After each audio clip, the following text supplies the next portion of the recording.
Hello?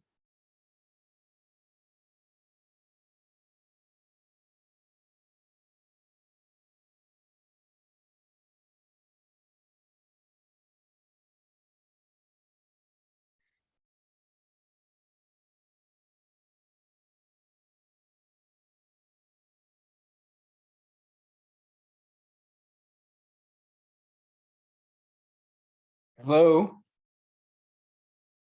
Hear you. Someone has to turn down. Oh, it's me. It's you.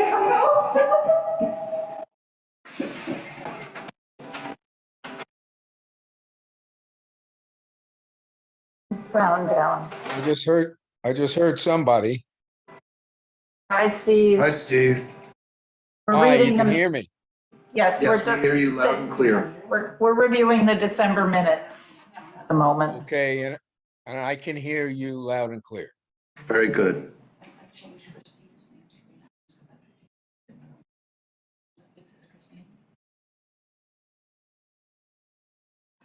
Don, had you already gathered expenses for heating and cooling, or are you going to gather? I am going to, Okay. but yeah, I've not yet. Okay.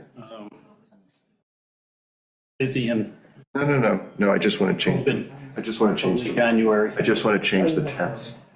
Just want to change the tense of the minutes. Good, thank you. Can you smell and taste?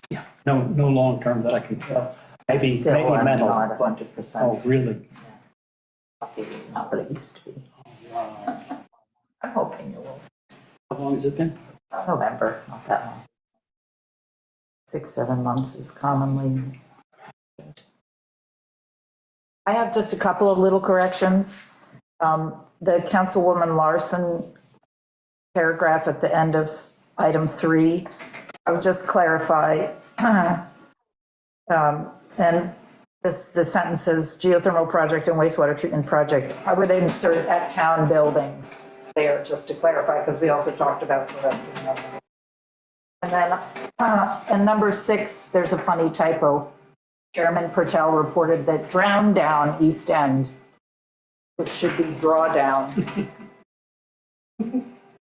We're correct. Drown down is what we're facing if we don't draw down. Exactly. Look slowly. And Long Island is sinking, don't ever forget that we're subsiding as well. Yes, I see it with my own eyes. I can't remember if Eversource network geothermal system. I think Eversource is it's a source for information. Don't remember, Tim. Yeah, I need to double check that. I don't. I think it's a, it's a sort of a collaboration rather than an actual technical thing. Yeah, I need to just double check. We may need to make a correction to the Eversource reference in item 3. We're gonna hold on to these. I think something needs to be fixed and I just have to double check. So we will not pass the minutes at this meeting. They're under review. Under review. Okay. I just want to mention 2 quick things. Remember a couple of years ago, we talked about a repair cafe on the island. Well, someone has started one. This is from December 15th, actually. Kyle Karen is starting, she brought the concept to the Board of Education in November, listing support to involve students with island residents to repair broken items and return them to their owners or recycle to others in need of objects. I'll just follow up and see if this is actually happening or not. And that is all I have. So we actually had an informal discussion about 2 weeks ago because we were missing a couple of meetings and we really needed to catch up before this meeting. And we talked about specifically about a couple of things. One is an application coming up an ETIP application. ETIP means, Energy transition.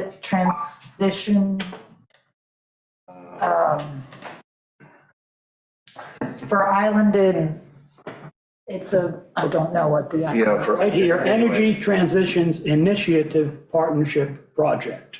Oh, so this is something being offered by the island. Exactly memorable. that's when you go with Egypt. This is something being offered by the Island Institute. It's not a money grant. It's really more to assist islands and isolated communities to try to sort of make progress with their sustainability and energy plans. It's resilience for islanded communities. And it's last year's cohort included a couple of islands off of Maine, Islesboro, and one other, the Mount Desert. We've started to look at the application, and one of the things it asks you to articulate is the town's commitment to increasing resilience and on-site generation. And we're not sure where that is at the town's commitment. So one thing I wanted to ask Meg is, I think it was on the draft of the comp plan. There was a suggestion that there be sort of a separate energy committee. Yes. And I guess where Where it stands? it stands and, yeah, how would that sort of work?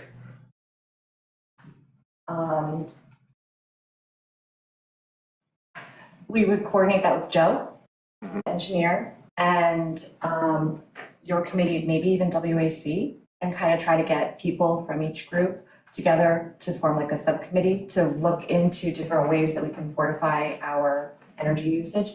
Also try to figure out where we currently stand, talking to PSE&G, figuring out what our connections to the island actually are, how we can strengthen those, what we can do as individual community members to help with either the generation of electricity or other means of reducing our usage even.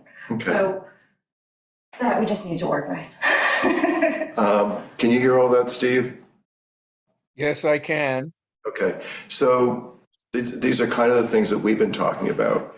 So it would be helpful if this is going to be something that's going to happen, that we sort of coordinate, because I guess part of it is we don't want to spin our wheels and then someone else is doing something similar. So I think if we're going to coordinate with other committee members, or we need to figure that out if it's really going to happen. Right. Yeah, I entirely agree. I've been in agreement with that idea for some time, as you know. Coordinating with the Comprehensive Plan Committee, trying to set up some goals that we can all get behind. As you can understand, the state goals for 2030 and 2040 and the federal goals for 2050 are actually quite ambitious. So yes, there's enough time to get this done, but there isn't a lot of time to waste. And it will be necessary for us to coordinate our efforts on the island, and also to communicate to island residents as we go forward, ways that that they can participate in, either in distributed generation, and or how we use energy, because I would emphasize that the demand side, how we use energy, is as important as the supply side. And yes, we need to coordinate with PSE and GLI as well, but all that can be done. And yes, I completely support the idea of a coordinating committee that gets behind these goals. The technology and the tactics really are available. I've said this before. It's about getting people to engage. One of the things we discussed when we met informally was, the project descriptions that are online from last year's cohort include, in the case of these Northeast Islands in Maine, a very explicit commitment by those municipalities to get to 100% renewables by such and such a date. We're not going to be in a position to make a similar goal statement for this project at this time. But it's interesting, in light of the state goals and also the Inflation Reduction Act, which has created, more possibilities and funding opportunities. We think that an application from a New York municipality could be very attractive to the ETIP program because they haven't done one. And because New York has these ambitions. And one thing we might propose, and obviously we would discuss this with the guidance team from the Island Institute that works with the Northeast region, is because this is a planning project,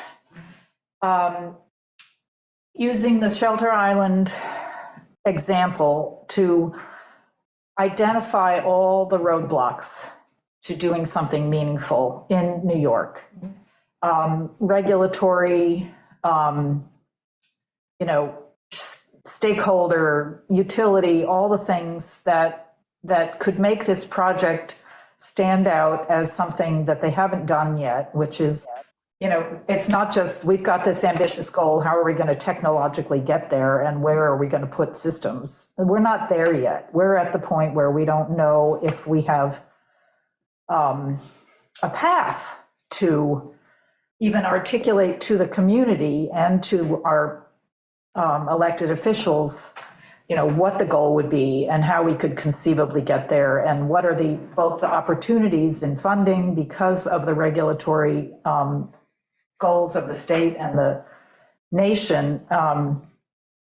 So it could be a more sort of theoretical project that we propose to them, a planning project that's really more,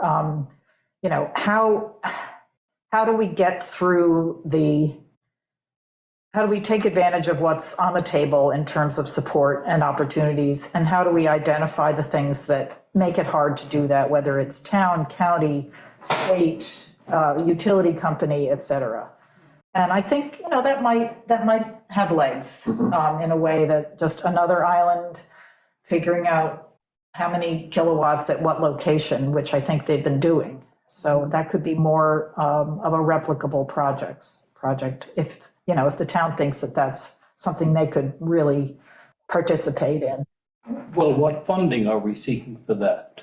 Well, they don't fund per se, but they provide all the The resources to the experts. yeah, they provide the resources, they guide you through the process of doing that yourselves, essentially.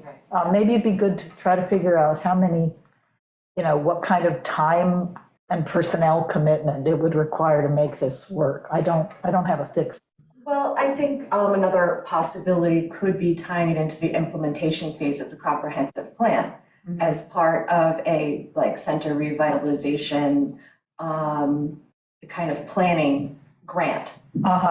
Because if you're going to do that, so right now as it stands, there is a goal in the comprehensive plan or an action item to create a facilities master plan for the municipal buildings.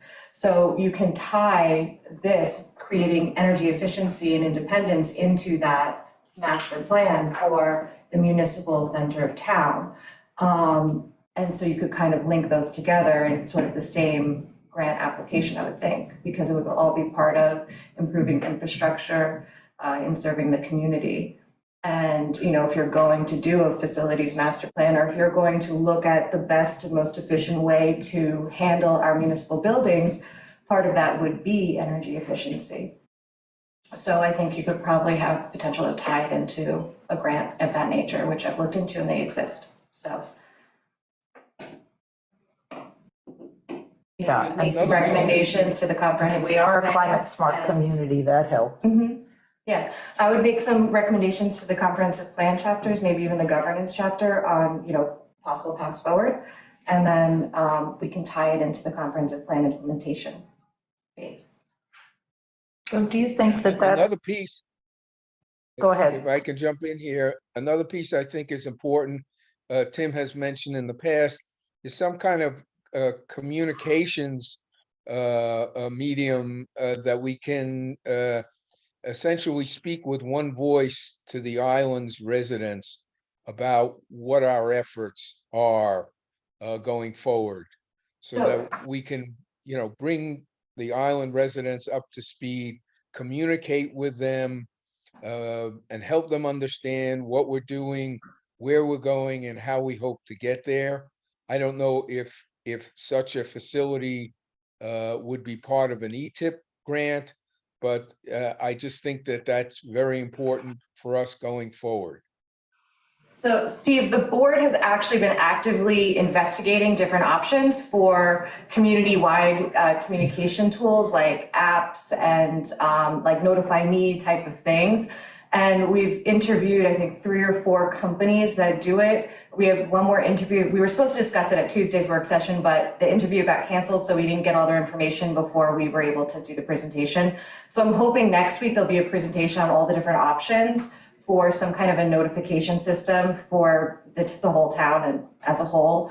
So hopefully that'll be on Tuesday. If not this upcoming Tuesday, then the Tuesday after, because we're trying to get all the possible bids, all the possible options, because there are a lot of them that tie into your website. So either it's like you upgrade the entire website with all these add-ons that make the notifications very simple, or there's some where you can just get an app that automatically links to your website that people can sign up for. So there's a lot of different options, and we're looking into all of them to figure out what the best solution would be. We don't want it to just be like a little Band-Aid that's not as effective.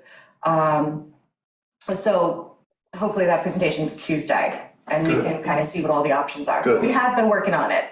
No, Yeah. good, that you're looking into copies like Notify Me. Yeah, That'd be great. Yeah, Yeah, and I believe I'm that would very come with a glad to whole hear website override, like overhaul. It's a larger Yeah, process than we I'm very glad to anticipated. hear that. It is, Yeah. it is, but We so that we can speak with one voice, and it's an authoritative voice, and we inspire the confidence of the people on the island, and we get them working with us, and we get them behind us. Ultimately, that's what it's going to take. So I'm very glad to hear that that's making progress. and then, we are, as you know, talking about bringing on a fourth person, fourth, 1, 2, 3, and fifth person to the committee who has writing skills. Yeah. Who is very much interested. I think it's a great idea. And so hopefully the two things combined. Yeah, definitely. Are they ready to go? Should we do a resolution for the next board meeting? No. Okay. We need to go through the interview process. Okay. But I wanted to check with you and Jerry beforehand to see if this was a possibility, and it seems like it is. Yeah. And so we'll just Okay. hurry forward with that. All right. So we'll set. They're in Australia right now.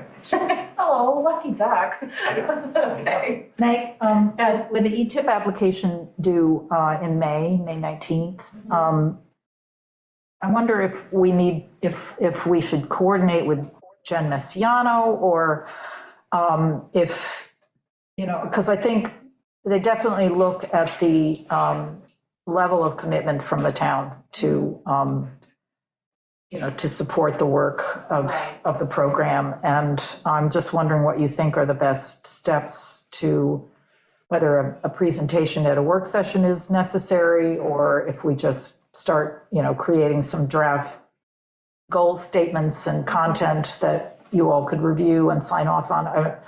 I'm not sure if the application actually requires a resolution from the town board.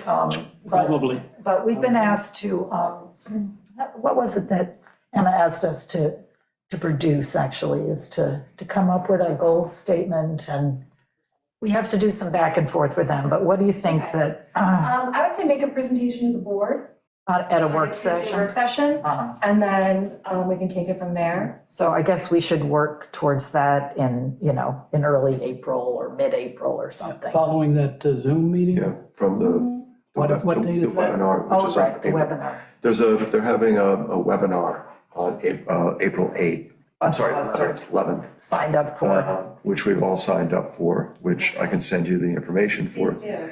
And the other thing is we'll send Would you, it make sense for Jennifer to, I don't think she has to. she doesn't have Yeah, to? no, we can. it's actually a very short application. It's not like pages and pages. Yeah, I remembered looking at it Um, like a year ago. Actually, Don, do you mind just sending it to Meg?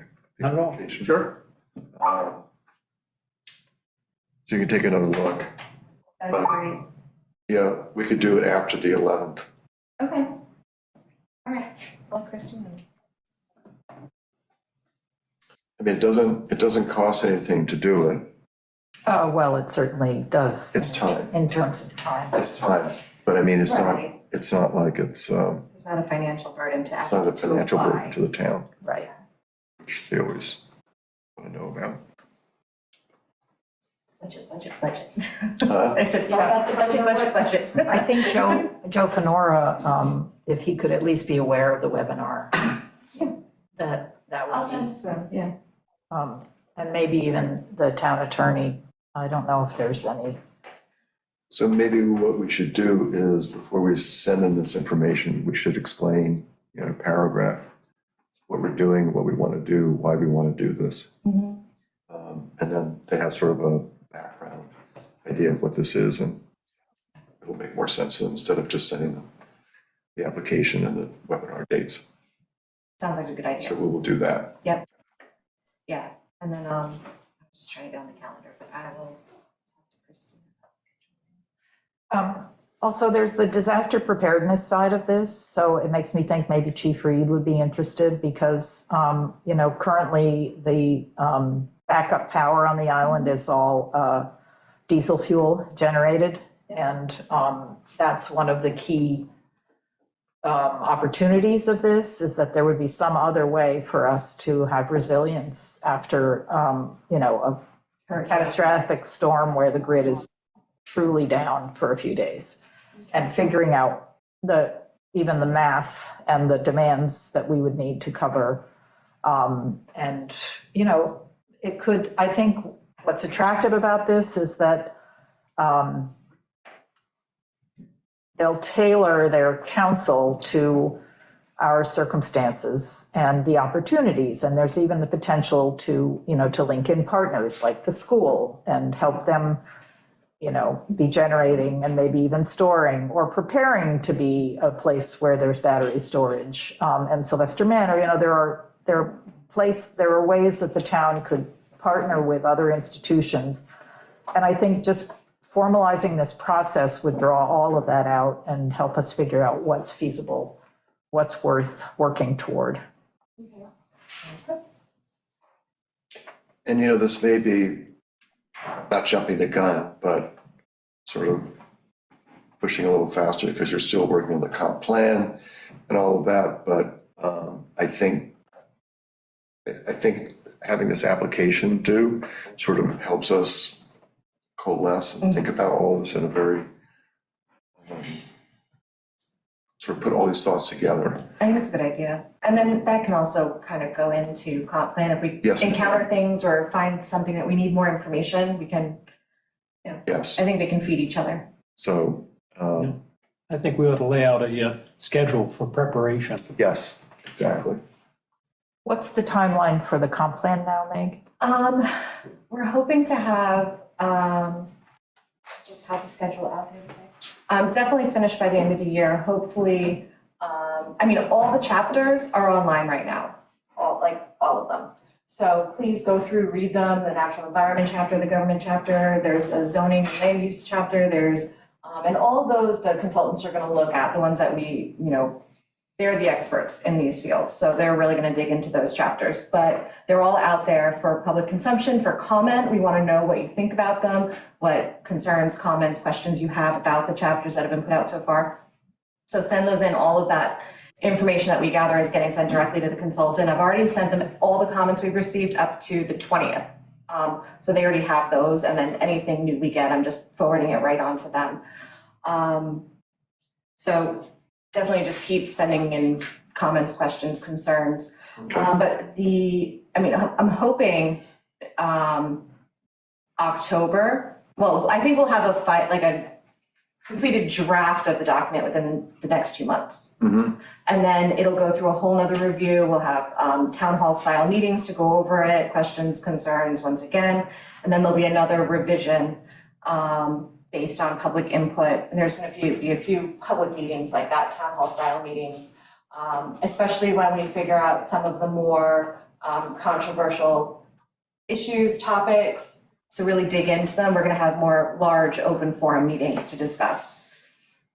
So hopefully there'll be a good draft in the next 2 months. And then the goal is that you're saying by October, you hope to have what? Have a pretty final, because they're going to start SECRA on it. They're going to do the full, it goes up to the county planning commission. I think it goes to the state planning commission as well, and they review it for approval and they give their feedback. So then whatever feedback we get from the county and the state, then that has to get incorporated. And so that'll show us if they see that we're missing anything significant in the comp plan, then we need to take their feedback into account along with the community's feedback and then update the plan again.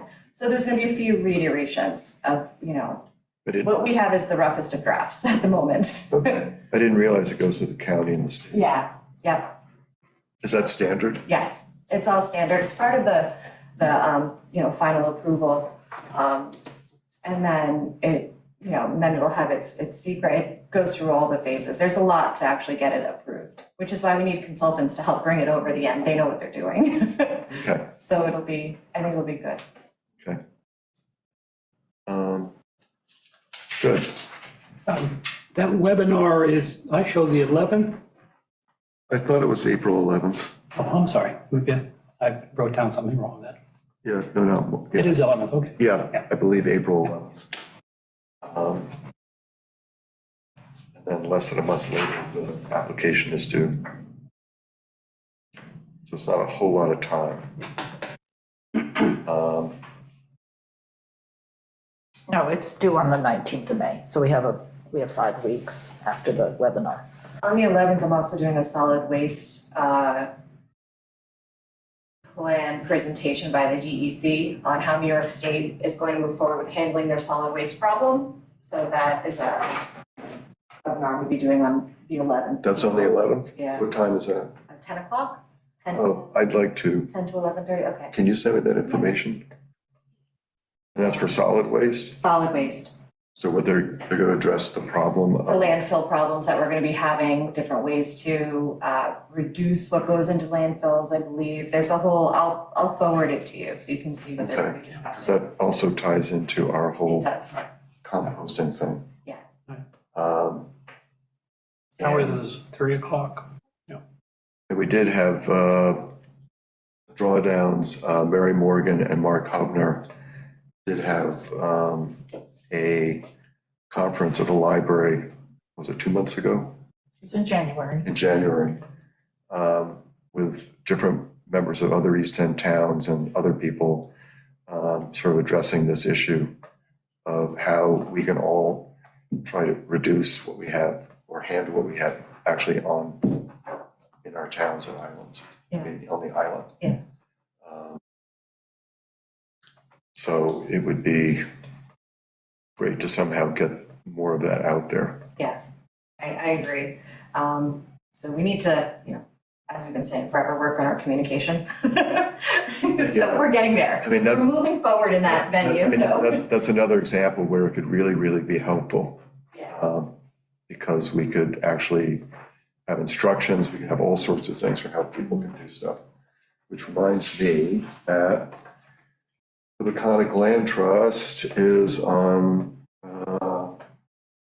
this coming Saturday, is having Paul Wagner of Greener Pastures Organics is giving a workshop for how to essentially do compost at home. it's really related to having compost for your gardens, but I think Paul Wagner actually came to a Green Expo many, many years ago and did a demonstration of making compost tea. But one thing I would like to do, and maybe be possible when we have the communication set up, is actually be able to have somebody who can do this, show you how to make a home composting unit at home, make a film, and we can upload it onto the town system. Yeah. That would be great. Because it's something I want to do in my little neighborhood and actually have several neighbors share it. Yeah. Space where we can do this. So if we can get more things like that going, it would be great. It's a good idea. One other thing I just want to bring up, and this is sorry, it's a digression from energy, but I've been talking to Brian for a while now about being able to recycle number 5 plastic. And Winter Brothers, I think we now have a contract with them. Right. They actually recycle number 5 plastic. Okay. And I think the issue is getting a compactor, which is a whole expensive piece of equipment. Yep. And I'm ashamed to say that I do still buy things that are number 5 plastic, like containers, takeout stuff. And now that I'm recycling all my food waste at the home, my garbage weighs nothing. Just number 5 plastic. But it's over a week or two, it builds up with that. And I think a lot of people are doing that. So it would be great if, obviously the ideal thing would be not to have any of this stuff at all and have reusable containers or some other system.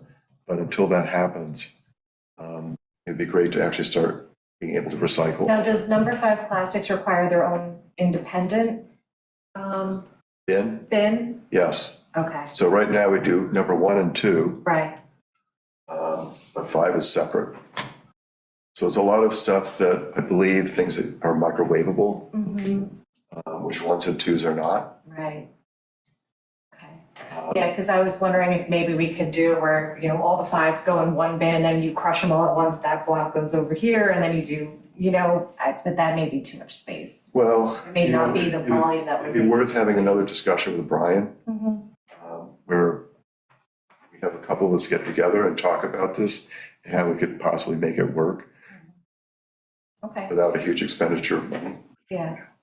I was thinking if maybe we just have one container where you just throw all the number 5s, crush them all at once, and then you just put that cube in the corner. I don't know. That's a tough I don't know, but I would be happy if you and I want to talk to Brian and just figure out something we could do. Okay.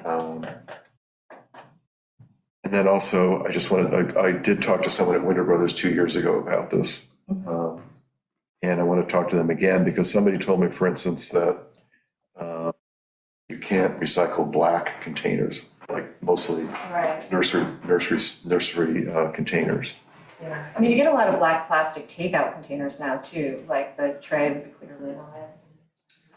Well, Or is that the same? yeah, plastic? and some of those aren't even recyclable. Yeah.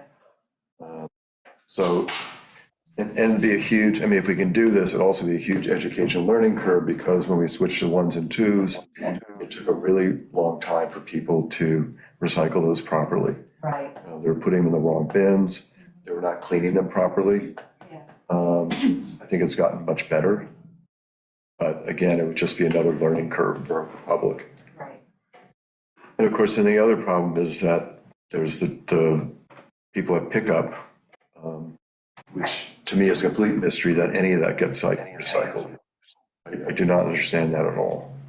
But anyway, for the people who actually bring stuff to the center, I think we can try to do something. Okay. Sounds good. All right. I will talk to Brian today. Yeah. I have mentioned this to Jerry, but maybe the 4 of us should meet. Yeah. Okay. Also on old business, regarding the geothermal, Sylvester Manor may pursue it for the renovation of the farmhouse or some other project, but we've made the decision to not attempt to do that and get the code changed for the Manor House, because we're moving forward with Sylvester Manor has gotten some grant funding and is going to proceed with a mechanical, electrical, plumbing, fire protection design that does not use ground source geothermal. We've gotten consensus from the State Historic Preservation Office that they will not stand in the way of us doing air exchange geothermal, so we'll be able to electrify without using the groundwater, which was going to be a big lift in every way. Cost, provability, code change, everything. So that's the update on that. Okay. Oh, and I can also give you a little update on compost, which is that our new farm manager, Ariel Gardner, who's a local and member of Very nice the, Ariel is doing it now. Okay, good. and she's an EMT. Yeah. She is already piloting a aerated static pile process, which is one of the many labor-saving approaches she's taking to the farm. And that means that we can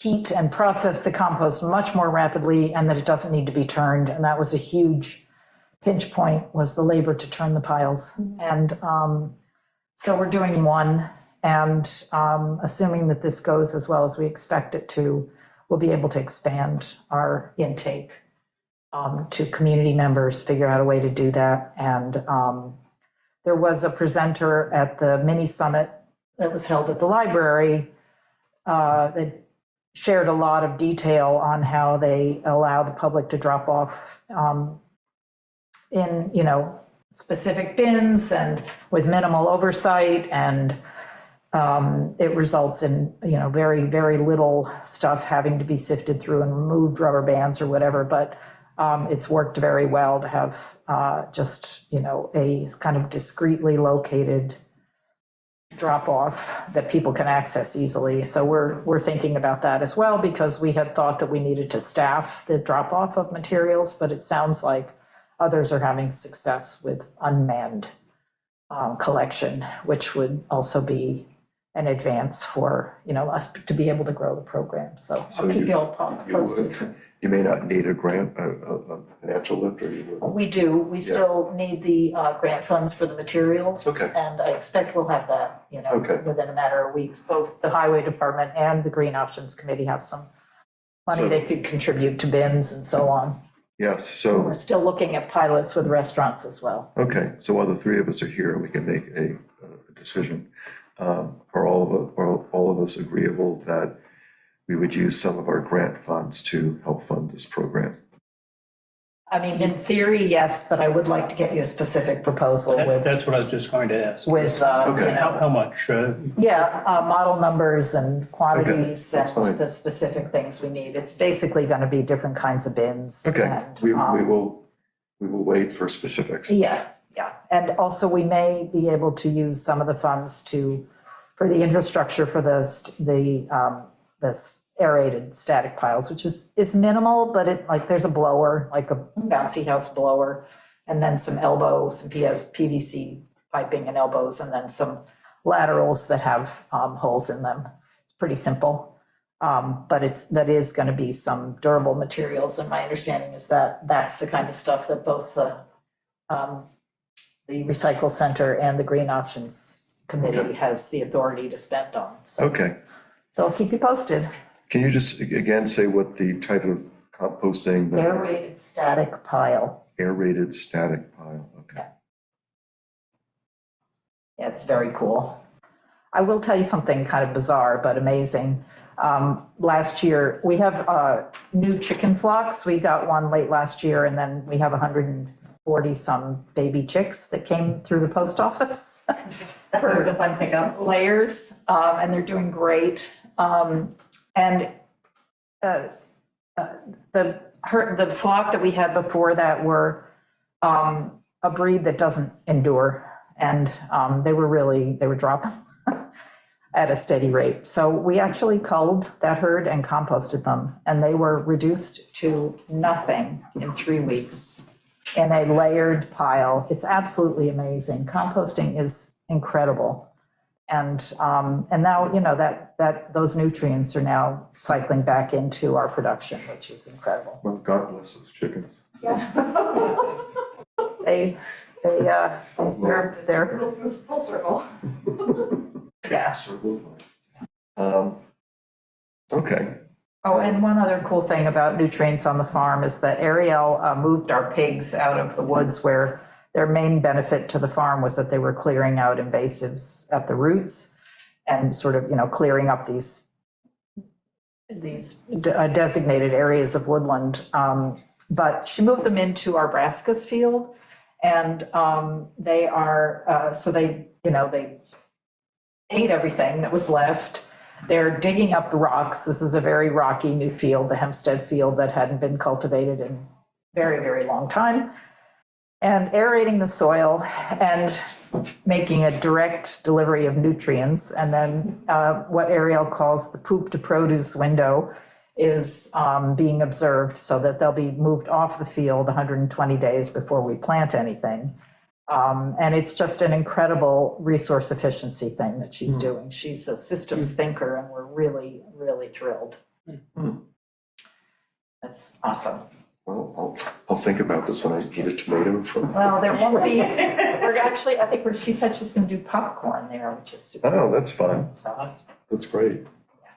Are you planting pawpaws, by the way? yes, we have a pawpaw pilot, patronized by the amazing pair of Adam Bundy and James They are Marshall. doing that, good. Yes. Say that fast. Pawpaws are a traditional fruit crop here, but they have, they're very sensitive, so you can't, they're hard to get to market because they don't last after harvest, they bruise easily, so they're ideal for an on-site marketing system like we have at the CSA. And it will be something like 5 to 7 years before we see a real crop from them. Yeah, it'll take a while, Yes. but I look forward to that. Yeah, they're dotted around the perimeter of this new Hempstead field. And are they, well, if James is doing it, then he's selecting, making recommendations of which, because there are all sorts of types. He's done a variety of cultivars Yeah, okay, good. that are specifically meant to thrive here. Yep, good. Yeah, and be delicious and That's fantastic. novel. Okay, that's great. Yeah. Anybody, I think, Meg, what we've been doing, which I hope is okay, in order to, meeting once a month doesn't cut it. Particularly if we're trying to put together all this stuff. So we have been having Zoom meetings, discussions, I'll call them, Zoom discussions. So we can keep working on stuff. Do you want to try doing twice a month meetings? I mean, that would require that we go see if it would, clerking is the problem. You know, increasing clerking hours. Yeah, no, I think that, you know, because we're just all over the place, we're thinking out loud and talking. I mean, what do you think? Does it make sense just to do this stuff on Zoom? If you want to work on the timeline and work on sort of creating a paragraph and sort of organizing our thoughts? I think so. I think it works better just for us to meet on Zoom. You can even just do email chains back and forth, just to collect all your information, get it in one place. Yeah, I mean. What's that about email? You can do, you know, when you're working on your timeline and stuff, you can do it all via email. You know, it doesn't have to be a quorumed meeting, you know, because No. that's what we want to try to avoid, is No. having quorum meetings outside of the public. No, we're not making any decisions. It's just their work sessions, essentially. And I don't think having a formal meeting in this, right, Is in this kind necessary. of, is conducive to what we need to do. And it's gonna be extremely boring for all of you sitting and listening to us. So I think if we can do that, if it's okay, it would be much more productive for us. Okay. And we're not doing anything, we're not plotting any secret takeover of the town or. But anything that you discuss there would be brought here. Yes, I mean, I take notes, everything we talk about, just so I can keep track of what we're doing. Okay. But I think that's the way we should work. We might have to have 2 or 3 of them before we can put together something. But it's not gonna happen this pace. You know, just so that we're all out in the open and on the same page about this. Okay. Anybody have anything else? Howard has a question, or like to say something. Yes, I'd like to, I'm Howard Johansson for anybody looking at the site. Howard, tell us what your connection to the town. I'll go to the podium. Use the podium. Oh, well, yeah, that's a good point. So I can be on television. Thank you, Coco. You're welcome, Howard. Just tell us what you're doing with the town, the committee. Oh, I'm Howard Johansson. I'm the co-chairman of the Conservation Advisory Council for the town, which works closely with, discusses a lot. On different sites at times, and we should be more coordinated than we Yes, we are. should. We're trying to do that, both with the Water Advisory and the Green Committee. But I just want to make a couple of statements. First of all, I like this organization that you talk about what you should do, what you shouldn't do. And I think that's part of a committee.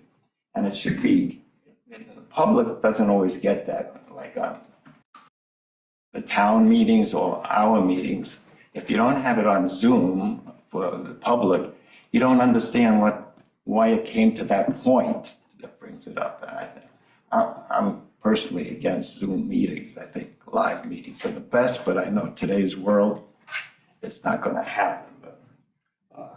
So I think, when you're discussing things like that, it should be in the open with the community so you can find out the back. It's like the same with the town board meetings.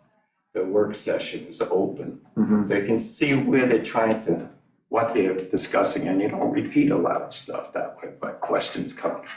So I think it's Yeah, very and just to clarify, if you're doing Zoom meetings, it has to be less than a quorum. Otherwise, then it's a public meeting. It should be public. So It would be 2 of to you. that effect, what I was just talking about before. Yeah. Yeah, Zoom meetings, it would have to be less than a quorum. Because then it's like having a subcommittee work on the project. It's good to know for my committee too. So we can't have, if the 4 of us meet on Zoom, we can't do that. No, you could have 2 of you meet, and then 2 of you meet, and then 1 of each of you get together and discuss what the 2 of you met independently. Yeah, that's It's, counterproductive. yeah, that's unfortunately the way the code works, because if it's a quorumed meeting, then you could be making. Well, what if decisions. 3 of us meet in person and another person joins on Zoom? This is a quorum. This is, yeah, I know, it's very frustrating. Are we allowed to have coffee and informally talk about the work that we're going to be doing at the next committee meeting? No? If you all go to Stars and happen to bump into each other, it's a small island. But technically, if it's an organized meeting of a quorum, it should be in the public. That's counterintuitive because you can't get any work done between meetings then, And I think that's why they set it up that way, so that any work you're doing is in the public eye. which Howard is that's saying is a why- good thing anyway, so. It's a good thing, but it puts a lot of stress on the committees. I mean. But it just- It's it's impossible to get anything done. it really, really slows us down. Yes. And can I just rant for a second? Of course. I That's just, what I'm saying, you can do a lot of this via email, I know, but which is annoying too, but trying that's, to keep it's track of just, threads. that just doesn't work. You really need to have a discussion. And it's just, I just find all of these processes working so much against us to try to get things done, and things are going at such a slow pace as it is. and I'm not talking about everything, I'm just talking about Yeah, what we're trying to do. And I get very, very frustrated. I mean, really frustrated Yeah, I understand. because of this. As we approach the tipping points, irrevocable. We need to be able to exchange ideas and do this in a really efficient way. And we just keep hitting these stumbling blocks. And there, I've said it. I understand. So, I mean, then, should we then just have meetings and we'll literally just pretend no one's here and we're just gonna discuss what we need to do? I mean,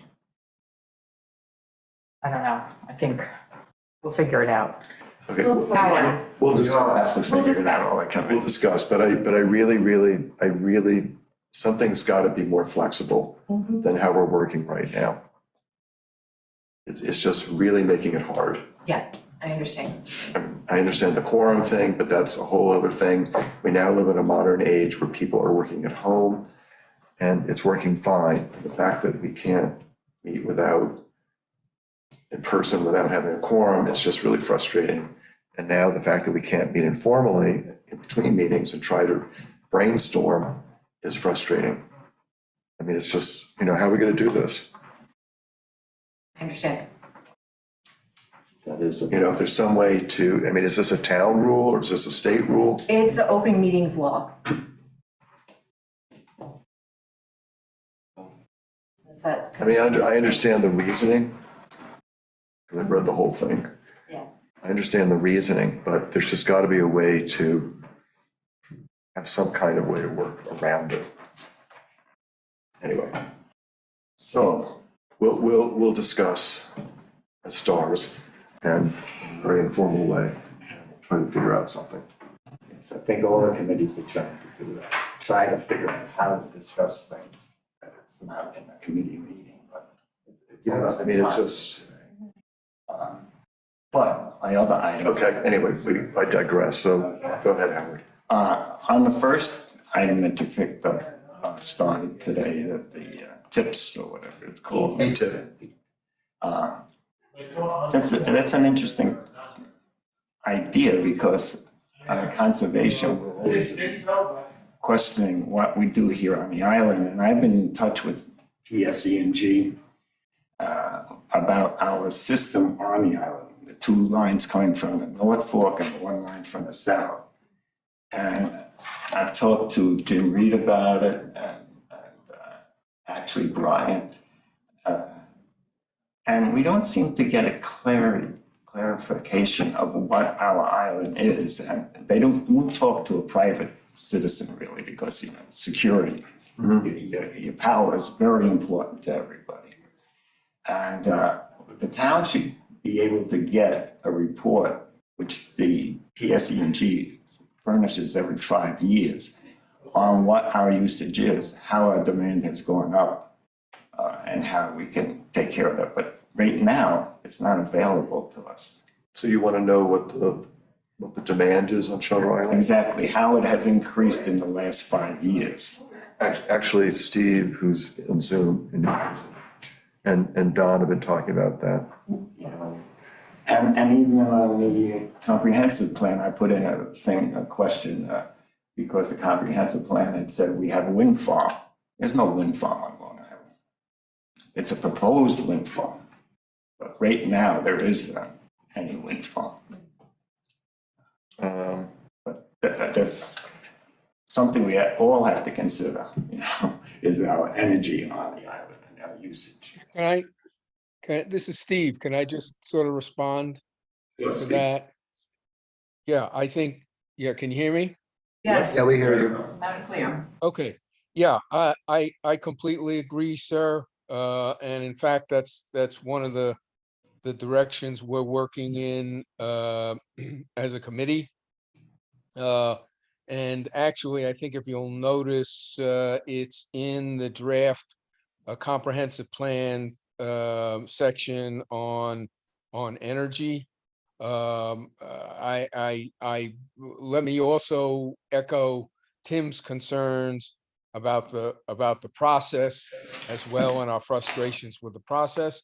But also, I would add, as we discussed with Meg before, the importance, really the importance of this communications media that we're trying to establish for the town, so that, you know, we're speaking more with one voice on energy issues to the whole town, to facilitate communications so that people like yourselves and like us understand what the issues are and understand what's being done.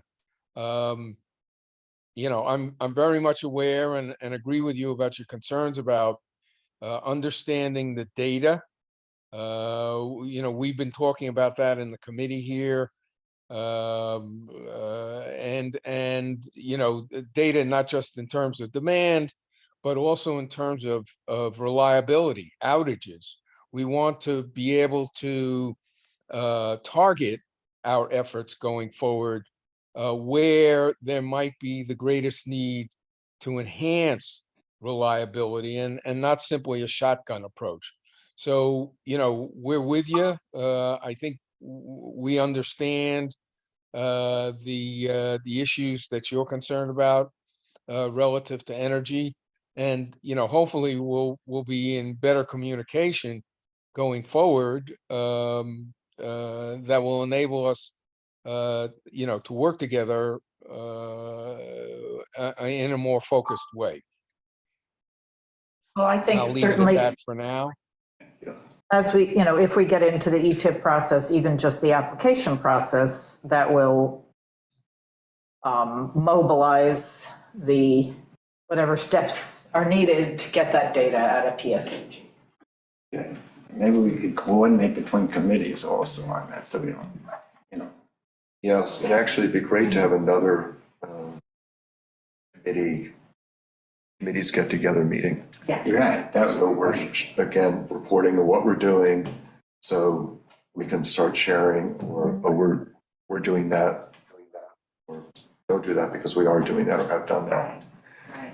Yeah, part of the purpose of this energy committee that we're talking about is to be a, you know, a central focus for this kind of data and these kinds of plans.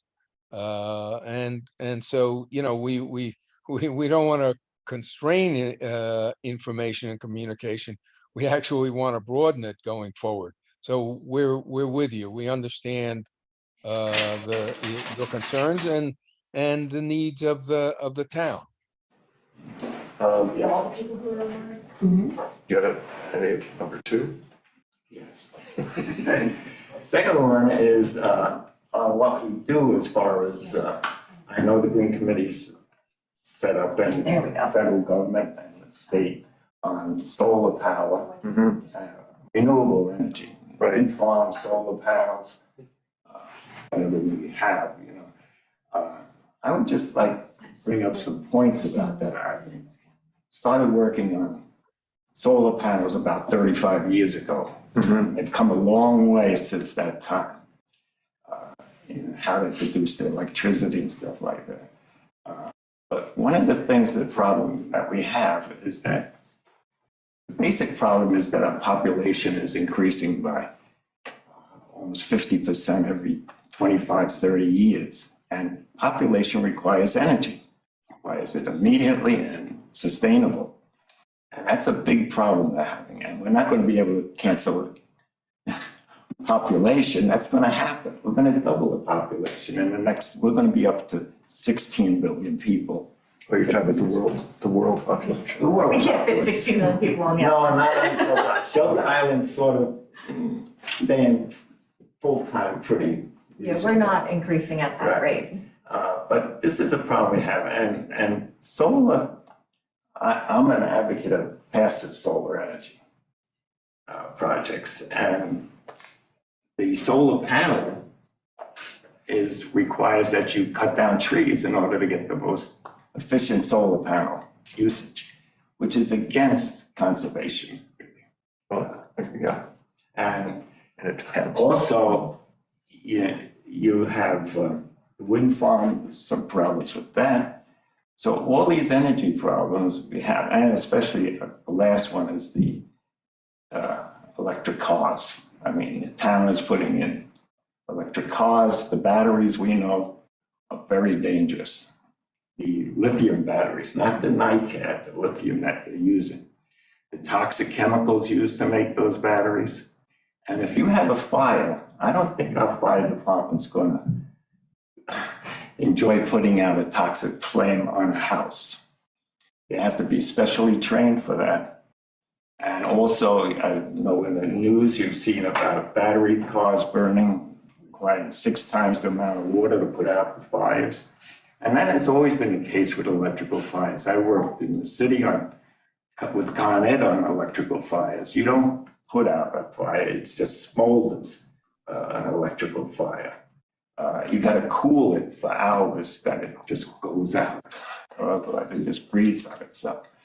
And all of these things we're putting on the rooftops of buildings in our cars are bringing in toxic chemicals that we don't know how to get rid of.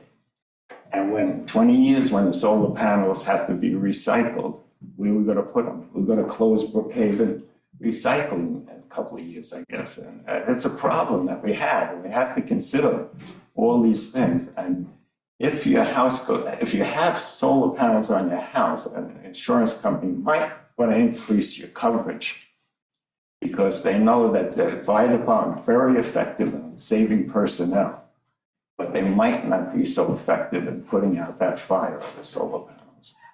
So you could lose a lot more property because of these renewable systems.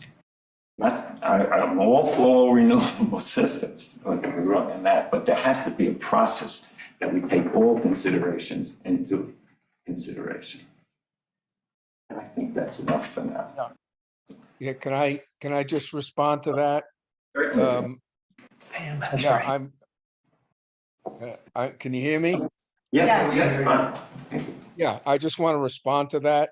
Yeah, Yes, go you're ahead. absolutely right, sir.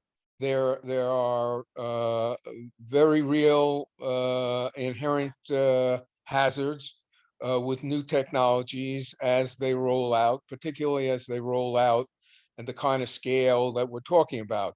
I mean, this country sold 800,000 new electric cars last year. So we're already talking about a massive scale. In terms of battery systems, I can only tell you that we follow that the industry is concerned about that as well, that the technologies do evolve and they do respond to the hazards. Now, can I tell you right now that they are entirely safe? Absolutely not. The gasoline powered car in your garage is not entirely safe. But the problems that you describe are real. They're absolutely real. They're obviously not just relevant to Shelter Island or to Long Island. These are national, actually global issues. And these large companies that are rolling out these technologies have a stake in making them safer. And I can tell you without going into detail here that the technologies, battery technologies are evolving. I've been involved in battery technologies now for, oh my God, over 30 years in the electric power industry. And, the technologies have evolved enormously and will continue to evolve. And there are other problems as well, obviously. The electric power grid is going to have to adapt to electric vehicles that are going to be ubiquitous over the next 10 to 15 years. So the technology is not foolproof. The technology is not completely safe, but the technology is evolving and adapting, and is very much aware of the concerns that you raised as well. Again, nothing is 100%. I appreciate that, and maybe me and Steve should get together on some of these items. So, very good. Okay, that's it for now, I think. Thank you for allowing me to speak to you. We'll get together. On a different subject, I have the list of plants that Oh, good. recommend. I'm gonna work on that. And then Abby Lawless sent me she's a landscape designer on the island. Jeannie's daughter-in-law. And she has a design firm. And she sent me something that I forget if it was East or Southampton has. It's a really nice pamphlet, which I'm gonna share with you. Oh, great. Which actually talks about different habitats and plants that are good for those separate habitats. Which the CAC might consider putting together something like that. Trying to get the upgraded system in with Dan Clark, who you know is a botanist on the island dealing with that. So we're working on that, and we appreciate any help we can get in that. No, I'm gonna, maybe this afternoon I'll have time to just do that, but some of the plants on your list are actually not good and they're invasive. So like tamarask and sycamore maples are not really planted anymore. So, but I will do that and then I'll forward you the pamphlet. Thank you very much. I appreciate it. Thank you. Oh, Pam, sorry, you're here. Pam, go ahead. Yeah, hi, good morning, everyone. I Morning. have to first say, I really enjoy these meetings because I learn so much. I just really do. So while you were talking about this transitional, the ETIP seminar, the webinar, it's available for everyone, apparently. I looked it up very quickly. So anyone can Yes. anyone can sign up. So perhaps we could get it on the town website as a blip in the Facebook page or something to say, hey, this is happening. But Okay. one thing people need to check on it is that it's showing mountain time. Yeah. So Yes, that is 3 o'clock. correct. so when we, yeah, so when we put it in the, if we put it on the website to show that that's available for people who are interested in such things, we got to make sure that it says 3 o'clock and not 1 o'clock. Yes, exactly. And then Meg, I just had a quick question for you. The DEC presentation, will that be available on Zoom too? We'll have. I have to look and see exactly who that was sent to, if it was just sent to public officials or if it was sent to the public at large. But if it is available for the public, then I will try to post that too. Yeah, like the same way. I think that would be really good because I'd be. Yeah, we'll put interested it on the Facebook page and kind of get it out there. Terrific. And just one other thing, Tim, if you'd like to send me that plant list, I can review that. I have a degree Yes. in ornamental horticulture and plenty of experience with landscape design and architecture. So I'd be happy to look at it. There is a list that Suffolk County does have out. They do update it all the time. It's supposed to go to all the local nurseries. So if you should get that to the local nurseries who are selling plant material if they're not aware of what's not being allowed to be sold in the industry, because that is another list to check. But if you need help with that, and Howard, I can put together something sweet for you for your committee as well, just as an aside. I'd be Yep, happy to help. yep. Howard is nodding his head. Yes. Okay. Thank you, Pam. Okay, I'll be in touch with them. All right, great. Thank you very much. Have a great day. Enjoy the spring. You too. Thanks, Pam. Okay. Anybody have anything else? Yeah, go ahead. It's my third item, but Yeah, go ahead. it's something that we want to get together on pesticides.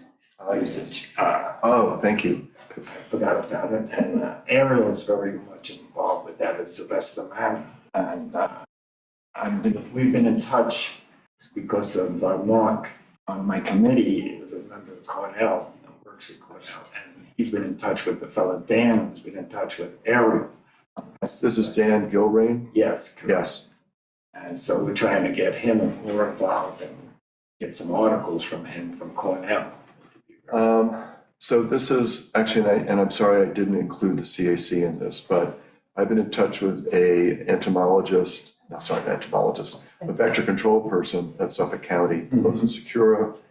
And he's been doing field studies on the efficacy of ticicides in the field, actually. The way they're actually tested is not in the field, apparently. They're tested in lab conditions. So it's a very different thing, how they react in the field versus in a sort of specialized area. So I'm trying to get some dates from him to do a presentation to the WAC, the Deer and Tick Committee, anybody in the town board who's interested. I also sent something out to the SIA, Kim Nolan, see if anybody there was interested, because I know they have a whole thing on ticks on the SIA site. But I will send it to you also for the CAC. Thank you. And it covers a lot of things.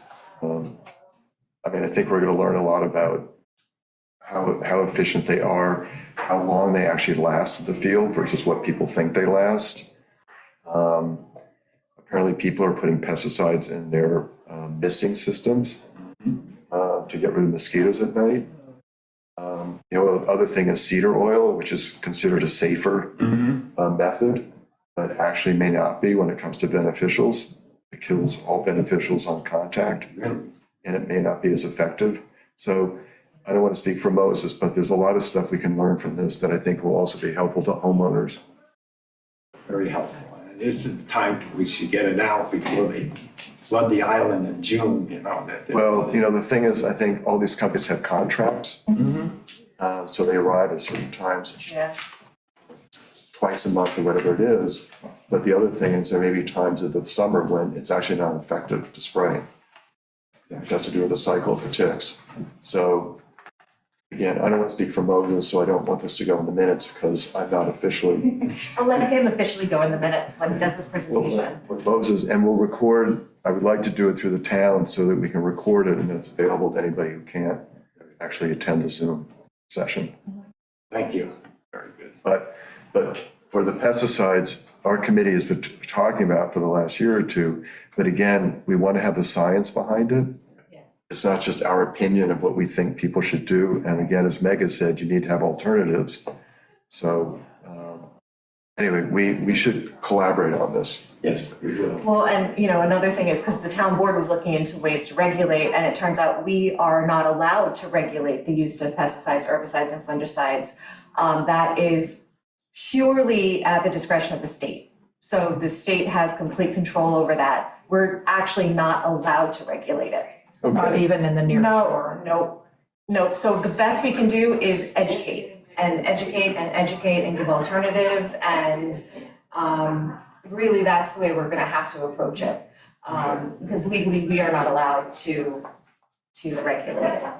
When I heard from Steve on that, that was I spoke with Mike that Levon was settled. about community choice aggregation. Yeah, the Yes, and the time DEC, DEC takes a long time, and I don't know if we can afford to wait. He so probably doesn't have his it presentation really doesn't anymore. matter legally, we're not allowed. The DEC has full jurisdiction, but what you have to do is if you see someone doing something illegal, you notify the DEC and they always send someone out to investigate. Okay, So I did a search on it. the more active the DEC becomes in your area, the more enforcement and regulations get enforced. I did a search on it. So that's the trick, and I think if you can just educate the public, the more they know, the better they can behave. So we're adjourned, I guess. Is Howard, one last thing. Yes. Is the other thing, I'm about to start doing some articles for a reporter. Right. Essentially, it's about sustainable landscapes for homes. And it's all part of the same thing. Exactly. Need to learn, I shouldn't use that word need. It would be helpful for people, and we need to educate homeowners to know you're gonna have a lawn that doesn't take all these chemicals and it's still a nice lawn. You can have plantings that the deer won't eat, that will attract pollinators, that don't require pesticides or fertilizers. Right. We need to have buffer zones in the near shore district. I mean, all these things, and really we should work together on this. We have to work together. Yeah. Because it's not a separate item, and we gotta get the town board to work with us too, you know. Well, and if Green Options and CAC can work together, when CAC weighs in on wetlands applications, weighs in on their reviews, then you're having this joint opinion that then moves forward, and then, Move on. exactly. You can move on down the chain. And the WAC, which is, Yeah. concerned about water. Yeah. Committees have to. Yeah, we should try to have the heads of each committee get together and have a meeting, just to let everybody know where you're standing, so all the committees know what each other's doing, so that we're not overlapping. And million times so far. Yes, with committees. Articles. Oh, committees. Go to Okay. Well, committees. that's great, and Lisa Shaw at the WAC has been working really hard on the pesticides and fertilizers, because in Cape Cod, they actually have like fertilizer districts, but that's a whole different state, different regulations, different law. The DEC is Very not good. regulating agency, and we can't override that, so, Good. So we you know, do we have have a slightly Right. different situation, so As it's really gonna come back to EDF. education. And enforcement, and, you know, The problem that we have with that is that It it should doesn't be, go state DEC. you should be able to. It's a problem between states and Iowa. We have On that. issues Iowa with Connecticut. yeah, What they do That's what I'm in saying. Connecticut, it's gonna affect Right, us. the whole Yep. thing. It's But at least we have We have the content. the content. We don't, It's just. That's a PDF, not editable. State DEC. I know, I know we have to, but. but yeah, that's why But we can go education, beyond that. it may education have and talking been to your neighbors is important. backed up, and I've got to find out who backs up laptops for the town. Okay. Kevin. Okay, Whoops. All right, so are we gonna adjourn the meeting, because you no longer have a quorum? Yeah, we're adjourning the meeting. Adjourn. Pepper up, Yep. okay. How do I reach Kevin? His email, I believe it's Haley Kaminsky, Shelter